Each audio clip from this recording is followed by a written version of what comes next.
마태복음 24장은 작은 계시록이다라는 별명을 가지고 있습니다. 예수님께서 사도 요한을 통해서 이 세상의 끝이 어떻게 될 것이다 라는 내용을 요한 계시록을 통해서 자세히 말씀하셨습니다. 그러나 예수님께서 세상에 계실 때도 그 일부분을 말씀하셨는데 그게 마태복음 24장입니다. 24장 6절에서는 이렇게 말씀하셨습니다. 너희가 난리와 난리에 대한 소문을 듣겠으나 아직 끝은 아니다. 두려워하지 말라. 그리고 7절에서는 곳곳에 기근과 지진이 일어나게 될 것이다. 그러나 8절에서 이렇게 말씀하셨습니다. 이 모든 것들은 재난의 시작일 뿐이다. 여러분, 우리는 곳곳에 기근과 지진이 있다는 말도 듣고 난리와 난리 소문도 듣고 그러했단 말입니다.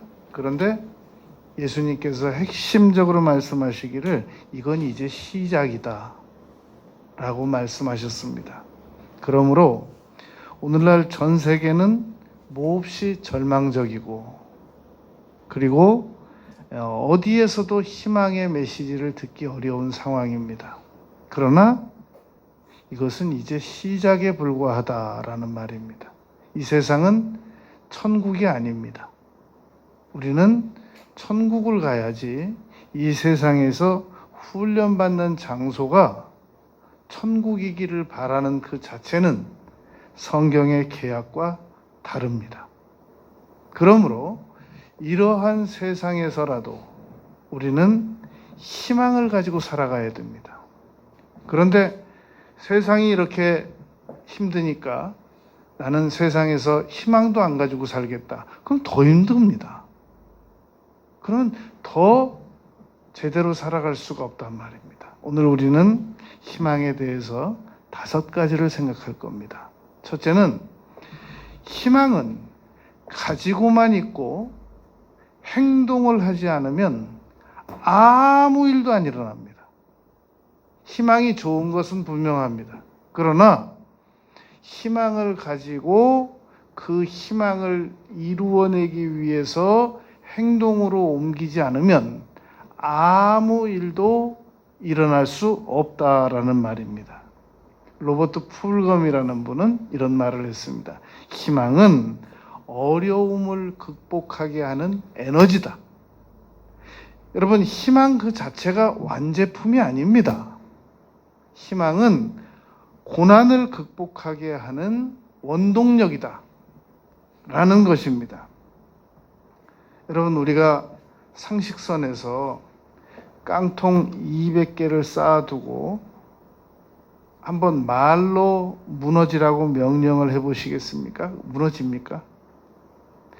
기압을 준다든지 암시를 준다든지 눈총을 준다든지 그런다고 해서 빈 깡통 200개, 2000개 쌓여진 것이 스스로 알아서 무너지지 않는단 말입니다. 그러나 어느 성공학 강사가 실전으로 보인 것처럼 그 2000개의 깡통을 아주 손가락의 작은 힘으로 터치만 해도 와르르 무너졌단 말입니다.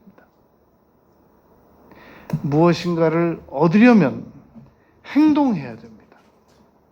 여러분, 교회에 나와서 어떤 분들은 그렇게 말한단 말입니다. 교회 나간다고 떡이 생기냐, 밥이 생기냐, 돈이 생기냐 이렇게 말하고 생각하는 분들이 있단 말입니다.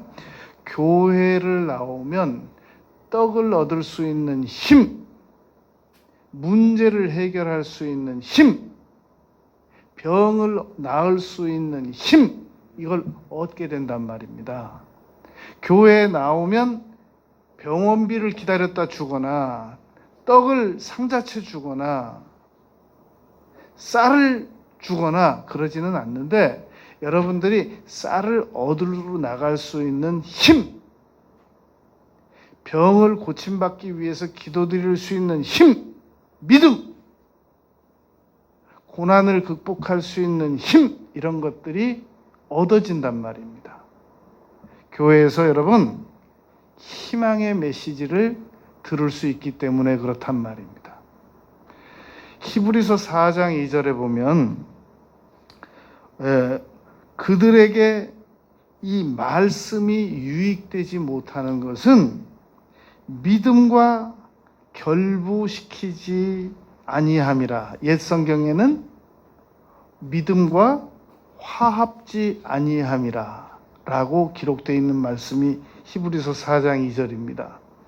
모래와 시멘트를 섞어만 넣어가지고는 그건 그냥 아무 역사도 안 일어납니다. 그러나 모래와 시멘트에 물을 잘 배합시키면 돌처럼 단단해진단 말입니다. 우리가 희망을 가지고 거기에 믿음을 얹어서 행동을 이루어낼 때 놀라운 역사가 나타납니다. 그러나 너무나도 많은 분들이 그냥 희망을 그냥 가지고 있어요. 그리고 아무 행동도 안 합니다. 희망이 알아서 이루어지기를 바라면서 기다리고 있단 말입니다. 그것은 감나무 밑에서 감이 알아서 떨어져 주기를 바라고 기다리는 것과 같단 말입니다. 열왕기하 7장은 우리가 꼭 자세히 읽어볼 만한 내용입니다.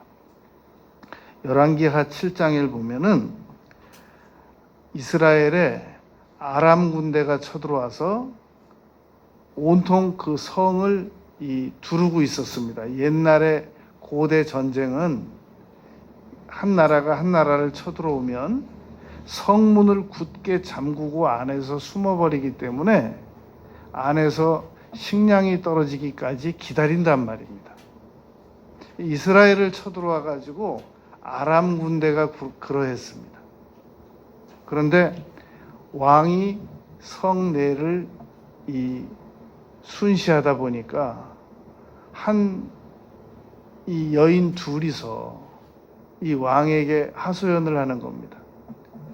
오늘 우리 아이를 먼저 삶아 먹고 내일은 저 집 아이를 삶아 먹기로 했는데 우리 아이를 먹은 저 여인이 자기 아이를 숨겼습니다.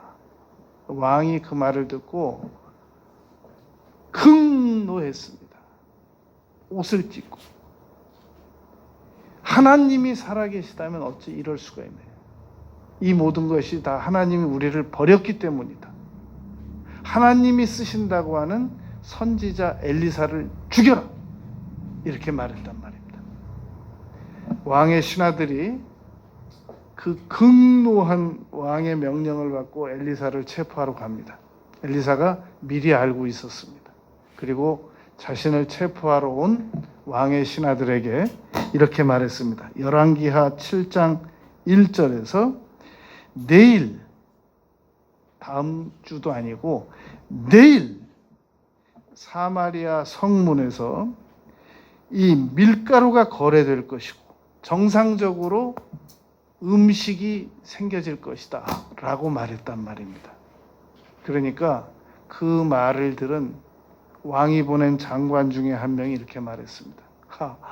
하늘에 창문이 열린들 어떻게 그런 일이 있을 수 있겠냐. 엘리사가 그 장관에게 말합니다.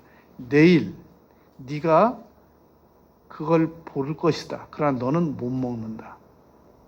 그 다음 날 이런 일이 생겼습니다.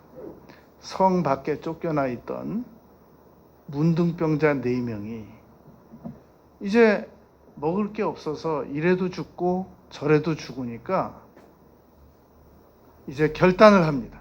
그리고는 그 이스라엘 성을 두르고 있는 아람 군대를 향해서 나가면 그들에게는 먹을 것이 있을 것이란 말입니다. 그러니까 이 문둥병자 4명이 처벅처벅 걸어서 어차피 이래 죽으나 저래 죽으나 굶어 죽으나 마찬가지니까 아람 군대에게 걸어 나갑니다.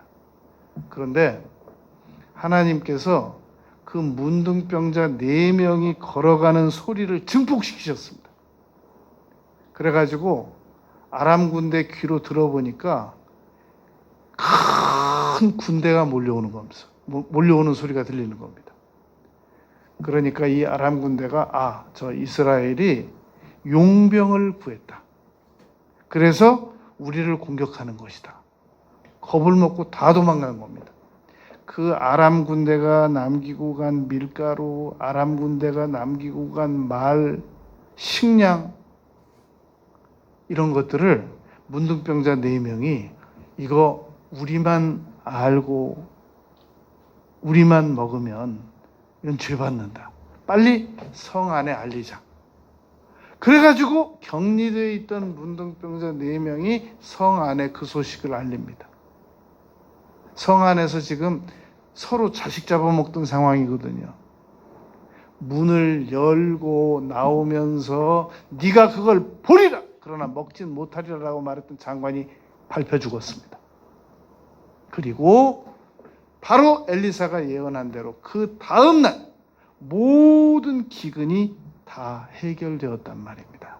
여러분, 희망은 행동해야 이루어집니다. 희망을 붙들고 좋은 일이 있기만을 바라고 언젠가 희망이 나에게 다가와 주기만을 바라고 가만히 있으면 아무 일도 안 일어납니다.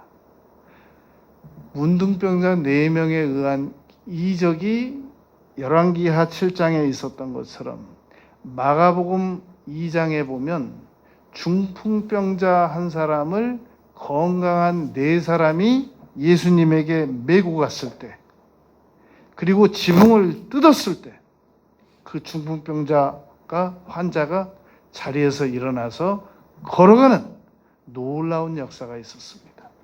그 중풍병자도 집에 누워만 있었다면 아무 일도 안 일어났던 겁니다. 그러나 4명에 의하여 예수님에게 나아갔고 장애물에 의하여 가로막힌 상황을 지붕을 뜯고 내려갔더니 행동했더니 희망을 가지고 행동했더니 놀라운 일이 다가왔단 말입니다. 한 사람이 언덕에서 이 리어커에 짐을 싣고 누군가가 와서 좀 도와주기를 기다리고 있었습니다. 아무도 안 도와주는 겁니다. 그러나 도저히 내가 이렇게 기다리고만 있다가는 안 되겠다. 그리고는 힘들지만 리어커를 혼자서 끌고 올라가기 시작했더니 그제서야 사람들이 와서 도와주더라는 겁니다. 여러분, 모세가 홍해바다에 지팡이를 들고 섰을 때 동풍이 불기 시작했고 갈라졌습니다. 요단강을 발을 밟고 여호수아가 들어갔을 때, 제사장들이 들어갔을 때 요단강이 갈라지기 시작했단 말입니다. 새벽에 여리고성을 일어나서 돌았을 때 여리고성이 무너졌단 말입니다. 우리는 너무 행동은 하지 않고 그저 어느 날 나에게 좋은 일이 일어났으면 좋겠다, 좋은 일이 다가왔으면 좋겠다 라는 생각만 가지고 희망을 잘못 활용하고 있단 말입니다. 첫 번째, 희망은 행동해야 이루어집니다. 두 번째, 희망이 다가오는 방향에서 눈도 떼지 말고 귀도 돌리지 말아야 됩니다. 우리는 너무 자주 희망이 다가오는 방향에서 눈도 떼고 희망이 다가오는 방향에서 귀도 돌리고 너무 헛된 것들을 바라보다가 절망합니다. 예수님께서 바다의 풍랑을 만나서 고통받는 제자들에게 다가오셨습니다. 베드로가 외쳤습니다. 만일 주시어도 나를 오라 명하소서. 오라! 라고 명하셨을 때 역사상 전무후무하게 바다 위를 베드로가 걷게 됐습니다. 여러분, 바다 위는 모세도 못 걸어봤습니다. 모세는 바다를 갈랐지 바다 위를 걷지는 못했단 말입니다. 베드로는 바다 위를 걸었습니다. 예수님께서 오라! 라고 명하시는 명령 때문에 걸었단 말입니다. 그러나 잠시 후 베드로는 마태복음 14장 이 30절에 보면 바람을 보고 무서워 빠져가는지라. 희망이신 예수님을 바라보다가 바람을 바라보는 순간, 희망에서 눈을 떼는 순간 무서워 빠져가는지라 소리질러 주여 나를 구원하소서 라고 말씀드렸더니, 예수님께서 마태복음 14장 31절 믿음이 작은 자여 왜 의심하였느냐. 언제 우리가 희망으로부터 눈을 떼느냐면 믿음이 작아졌을 때, 의심할 때, 그때 희망에서 눈을 뗀단 말입니다.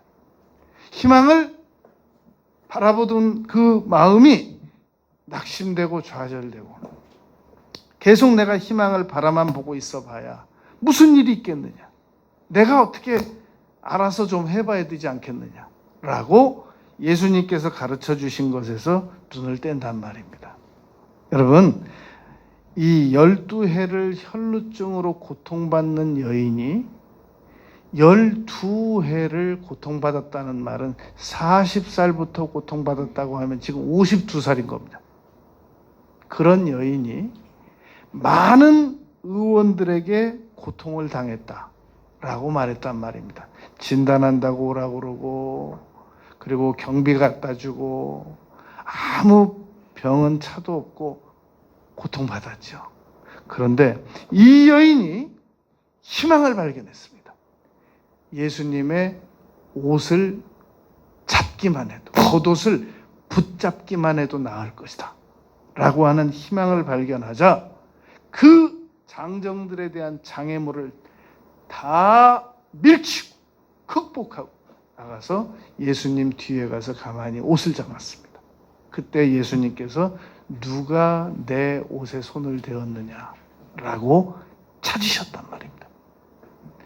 얼마나 사람들이 많은데, 예수님의 옷을 그때 손댄 사람이 얼마나 많은데 믿음으로 손댄 여인을 찾았다가, 그러나 그 여인은 믿음으로만 찾지 않고 희망을 겸비해서 찾았단 말입니다.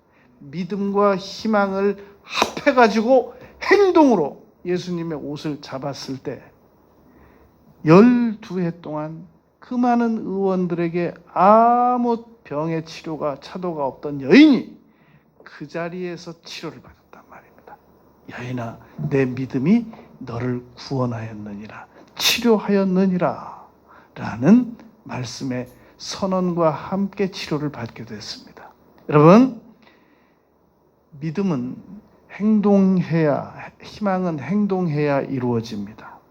그리고 이 희망은 반드시 오는 방향에서 눈을 떼지 말고 귀도 돌리지 말아야 됩니다. 우리는 너무나 희망이 오는 방향이 아닌 과거의 방향, 현재 낙심적인 방향, 희망과는 전혀 상관이 없는 방향으로 바라보고 있다가 희망이 왜 이루어지지 않느냐고 불평도 하고 원망도 하고 절망도 하고 낙심도 하고 좌절도 한단 말입니다.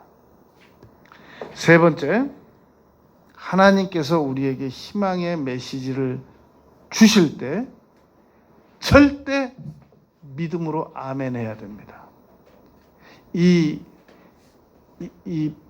로마서 4장에서 아브라함이 죽은 자를 살리시고 없는 것을 있게 하시고 바랄 수 없는 중에 바랄 수 있는 세 가지 믿음을 가졌다고 하지 않습니까? 그 말을 한마디로 합하면 이런 말입니다. 아브라함이 아멘하였다. 도저히 불가능한 상황을 내가 내게 자녀를 주겠다라고 말했을 때 아브라함이 아멘 했다라는 뜻이란 말입니다. 여러분, 우리가 하나님께서 우리에게 희망을 주실 때 마태복음 17장에서 아브라함은 하도 24년 동안 기다려도 아무 일도 안 일어나니까 이 천사 둘과 찾아오신 하나님에게 그렇게 말했단 말입니다. 그냥 이스마엘이나 잘 되게 해주시면 감사하겠습니다. 그때 아브라함에게 말씀하셨습니다. 하나님께서 아니라 명년의 아들을 주리라. 그리고 다음 장 18장에서 명년의 아들 준다는 얘기를 들은 사라는 웃었습니다. 아유, 우리 주인도 늙고 나도 늙었는데 무슨 그런 일이 이루어지겠습니까? 하나님께서 말씀하셨습니다. 사라야, 내가 웃었느니라. 안 웃었습니다. 웃었느니라.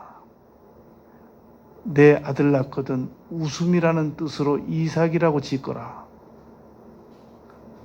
그러더니 정말 그 다음 해에 아들이 태어났습니다. 25년 만에 완전히 포기했던, 도저히 바랄 수 없는 중에 바라고 없는 것을 있게 하시고 죽은 자를 살리시는 하나님께서 이삭을 주셨단 말입니다. 하나님께서 우리에게 희망을 말씀하실 때 우리가 어떤 반응을 보여야 하는가? 아멘 해야 된단 말입니다. 도저히 믿어지지 않는 얘기가 내 마음에 들릴지라도 일단 아멘 하는 겁니다. 그런 일이 어떻게 있겠습니까? 그런 일이 있을 거면 지금 나 하는 일이나 좀 잘 됐으면 좋겠습니다. 여러분, 지금 내가 하는 일이나 잘 되게 해달라는 말이나 지금 있는 이스마엘이나 잘 되게 해달라는 말이나 똑같은 말이잖아요. 여러분, 이 천국 가신 강영우 장로님께서 이제 중학교 때 축구하다가 공에 눈을 맞아가지고 실명이 됐잖아요. 그래가지고 이 3살 많은 그 연상의 여성과 결혼해가지고 그 여인의 도움을 받아서 대학도 졸업하고 미국에 유학 가서 석사 박사 다 마치고 이제 교수도 되고 그 백악관 차관보도 되고 장애인 차관보도 되고 그러했단 말입니다. 그런데 하루는 이 강영우 장로님이 이제 식사할 때 그 저서를 보면 그 아들 둘과 권사님과 이렇게 넷이서 식사할 때 식사 기도를 돌아가면서 했답니다.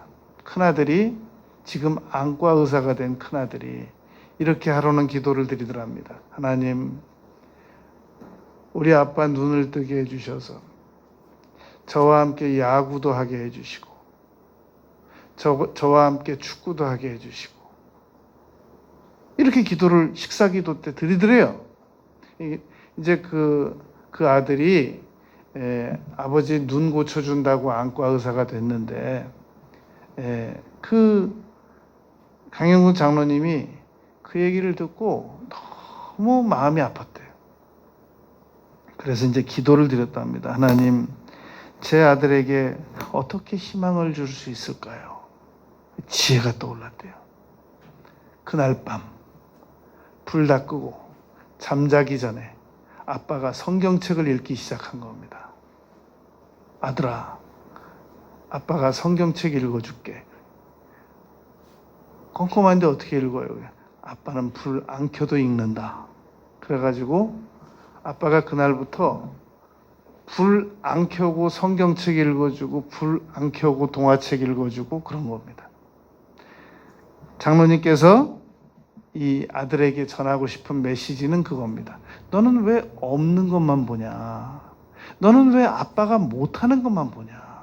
아빠가 할 줄 아는 걸 왜 안 보냐? 아빠는 불 안 켜고도 책 읽을 수 있어. 아빠는 불 안 켜고 할 수 있는 일들이 너무 많아.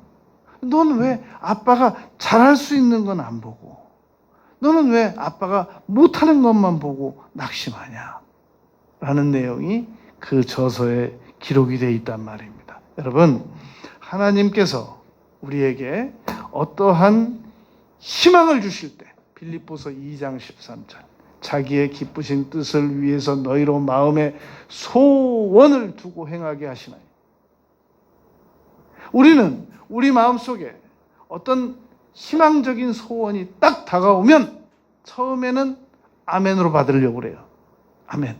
그러나 바로 길가에 떨어진 씨처럼, 가시덩굴 속에 떨어진 씨처럼 그냥 마음속에 다가온 희망의 씨앗이 새가 쪼아먹어서 없는 것처럼, 사라지게 만드는 것처럼 희망을 상실한단 말입니다. 희망이 내 마음에 떨어지면 옥토밭에 떨어진 것처럼 붙잡아서 30배, 60배, 100배의 열매를 맺어야 되는데 우리는 희망을 아주 자주 상실합니다. 여러분, 여리고에 예수님께서 허다한 무리와 함께 지나가실 때 디메오의 아들 맹인 거지 바디메오가 나사렛 예수여 나의 눈을 밝히소서라고 왔을 때 사람들이 옆에서 잠잠하라 그러고 꾸짖었거든요. 그랬더니 그 다음 구절이 더 중요해요. 더욱 소리질러. 예수님께서 저를 데려오라 라고 명하셨습니다. 그리고는 너의 소원이 무엇이냐 그랬을 때 보기를 원하나이다. 봐라 해서 눈이 열렸단 말입니다. 왜 여러분 디메오가 그 바디메오의 얘기가 왜 전 세계 베스트셀러인 이 성경 말씀에 기록이 되어 있느냐면 이 사람이 희망을 가지고만 있던 것이 아니라 희망을 가지고 행동으로 옮긴 사람의 이야기였기 때문에 기록된 겁니다. 희망의 소원이 나에게 다가올 때 그것을 놓치지 말아야 됩니다. 포기하지 말아야 됩니다. 버리지 말아야 됩니다. 네 번째, 여러분, 희망을 가지고 살아가게 되면 사람이 얼굴이 표정이 밝습니다. 그러나 아무리 좋은 집에 살고 아무리 예금 잔고가 많고 아무리 현재 여건이 좋을지라도 내일에 대한 희망이 없는 사람들은 얼굴 표정이 어둡습니다. 아무리 화장품을 좋은 걸 써도 예뻐 보이질 않아요. 희망이 없는 사람들에게는. 그러나 희망이 분명한 사람들은 그 표정이 밝습니다. 잠언 17장 22절 마음의 즐거움은 양약이라도 희망을 가진 사람들은 마음이 즐겁습니다. 그러나 희망을 포기하거나 버렸거나 상실한 사람들이거나 잃어버린 사람들은 심령의 근심을 가지고 살아갑니다. 그래서 그 심령의 근심은 잠언 17장 22절 뼈를 마르게 하느니라. 여러분, 암이 괜히 걸리는 게 아니에요. 심령의 근심이 뼈를 상하게 하는 것이란 말입니다. 끝으로 다섯 번째, 여러분, 희망이 있는 사람들은 하나님께 기도드리는 일을 쉬지 않습니다. 여러분, 양심에 손을 얹고 잘 들으시기 바랍니다. 현재 희망을 가지고 있다고 하고 희망을 자주 논하면서도 하나님께 기도드리지 않고 있는 사람들이 있습니다. 그분들은 인본주의자들입니다. 현재 희망을 가지고 싶어 하고 희망을 가지고 있다고 스스로 믿고 주변 사람들에게 희망을 자주 말하고 있는 사람들임에도 불구하고 하나님께 기도드린 게 언젠지 몰라요. 밥 먹을 때 드리는 기도 외에 몇 분 드린 기도 외에 자기 필요한 일 몇 마디 기도 드린 거 외에 기도 생활을 꾸준히 하지 않는 사람들은 거짓말입니다. 그 사람은 인본주의자입니다. 그 사람은 자기 욕심이 가득한 사람입니다. 그 사람은 자기 희망을 이루기 위해서 하나님을 이용하려고 작정한 사람입니다. 그런 사람들에게 속지 마시기 바랍니다. 제대로 된 희망을 가진 사람들은 하나님께 불철주야 기도합니다. 하나님의 방법으로 희망을 이룰 것이기 때문입니다. 그러므로 입에 함부로 희망이라고 하는 단어를 올린다고 해서 그 사람이 희망의 사람이라고 속지 말아야 됩니다. 그런 사람들은 언젠가 희망이 이루어져도 실패합니다. 반드시 실패가 기다리고 있습니다. 인간적인 방법으로 이룬 성공은 반드시 바벨탑처럼 무너지게 되어 있습니다. 그러나 지금 아무것도 가진 게 없을지라도 부지런히 하나님께 기도드려서 하나님께서 주시는 소원과 하나님께서 주시는 지혜로 희망을 이루어 나가는 사람들은 계속해서 잘 될 것입니다. 여러분, 2002년 BBC 방송국, 영국 BBC 방송국에서 영국인 100만 명을 동원하여 설문조사를 했습니다. 당신은 누구를 가장 존경하느냐? 많은 예상 인물이 1차적으로 셰익스피어였습니다. 그러나 의외의 결과가 나왔습니다. 처칠이 영국인 100만 명이 가장 존경하는 사람이다 라는 그런 통계가 나왔습니다. 원래 정치인들이 존경 잘 못 받잖아요. 그리고 특별히 처칠은 그의 학적 기록부를 보면 이 학생은 도저히 희망이 없는 학생이다 라는 그 학적부가 영국에 공공연하게 기록에 돌아다니고 있단 말입니다. 그런데 어떻게 영국 국민들은 처칠을 가장 존경하는 인물로 2002년도에 선정하게 되었는가? 그 비결이 있었습니다. 처칠은 기도하는 사람이었습니다. 그리고 포기할 줄 모르는 사람이었습니다. 여러분, 희망을 반드시 가져야 됩니다. 현재 희망을 가지고는 있는데 하나님께 기도드리는 일은 게으른 사람들은 아직 애굽에서 못 빠져나온 사람들입니다. 그리고 애굽으로 수시로 다시 돌아가려고 기회를 엿보고 있는 사람들입니다. 기도하는 사람들만이 하나님을 진정으로 믿고 신뢰하고 경외하고 하나님께서 주신 희망을 하나님의 방법으로 이루어 보려고 노력하는 사람들이란 말입니다. 폐에 일어나고 여하튼 기도드리는 일에 몸이 말을 안 듣는 사람은 가짜입니다. 기도하는 쪽으로 몸이 말을 들어야 됩니다. 그래야 희망이 있는 거고, 그래야 그 희망이 하나님께로부터 오는 거고, 그래야 그 희망을 이루어서 하나님의 영광을 위해서 사용할 것이 분명합니다. 그러나 희망을 아무리 가지고 있다고 하면서도 기도하는 일에 게으르고, 인간적으로 말 들어보면 대단해요. 이 일을 이루어서 하나님의 영광을 위해서 사용하고 기도하느냔 말이에요. 안 하면 가짜란 말이에요. 그거는. 그런 사람은 무슨 일이 이루어지면 또 자기 욕심을 이루려고 계속 노력하고 교만지수만 계속 상승할 사람이란 말입니다. 여러분, 정신 차리시기 바랍니다. 하나님께 열심히 기도드리지 않는 사람에게 현재 아무리 무슨 일이 잘 되더라도 절대 기대하지 마시기 바랍니다. 하나님께 희망을 이루어 달라고 기도드리는 사람들, 그 사람들은 지금 어려워도 희망이 있습니다. 그러나 하나님께 기도드리지 않고 몸이 말을 안 듣고 어디 가서 하나 일하고 있어요. 일은 굉장히 열심히 해요. 왜냐하면 일해야 희망이 이루어질 거라고 믿기 때문입니다. 어디 가서 하나 공부하고 있어요. 공부 굉장히 열심히 합니다. 인간적 희망을 가진 사람들이. 왜냐하면 그래야 그 공부를 통해서 희망을 이룰 것이라고 믿기 때문입니다. 어디 가서 하나 연구하고 있어요. 연구실에 가서. 연구해야 뭘 발견해가지고 그걸 희망 삼거든요. 많은 사람들이 여러분 연구실에서 절망했고, 많은 벤처 사업가들이 절망했고, 많은 희망을 말하는 사람들이 몹시 어려운 처지에 처해져 있습니다.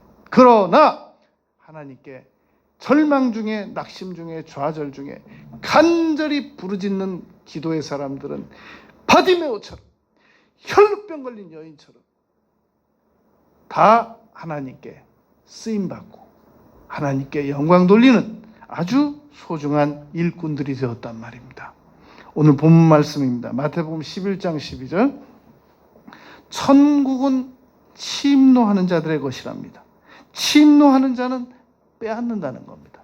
빼앗는다라는 강한 표현을 쓴 것은 침노하는 자들이 희망을 이룬다라는 얘기란 말입니다. 여러분, 누가복음 16장 8절에는 주인이 옳지 않은 청지기를 칭찬하였다 라는 표현이 나옵니다. 성경은 아주 극적인 표현들이 있는데 다 결론을 지어보면 희망을 가지고 현재 도저히 불가능해 보이는 그 상황에서도 희망을 향하여 전진하는 사람들은 결국은 희망을 이룰 수 있도록 하나님께서 도와주신다는 것이 오늘 말씀의 핵심입니다. 여러분, 희망을 하나님께서 이루어 주실 수 있는 희망, 내 힘만 가지고 이루는 희망, 그건 교만해져서 못 써요. 그 사람은 반드시 실패합니다. 언젠가는 반드시 하나님 앞에 너는 나 없어도 충분히 살아. 그러니까 네가 알아서 잘해봐. 이렇게 버림받을 수 있습니다. 하나님께 기도드려서 희망 이루시기 바랍니다. 그리고 희망 한시라도 놓치게 되면 표정이 영 못 써요. 어두워서 못 씁니다. 희망을 1초도 포기하지 않고 살아가야 됩니다. 그리고 하나님께서 도저히 나의 현실과 맞지 않는 희망을 주시더라도 아멘 하고 받아들일 수 있어야 됩니다. 그리고 희망이 오는 하나님에게 눈도 떼지 말고 귀도 돌리지 말아야 됩니다. 그리고 희망은 행동해야 이루어집니다. 남은 생애를 희망 붙들고 살아가는 우리 모두가 되시기를 바라겠습니다.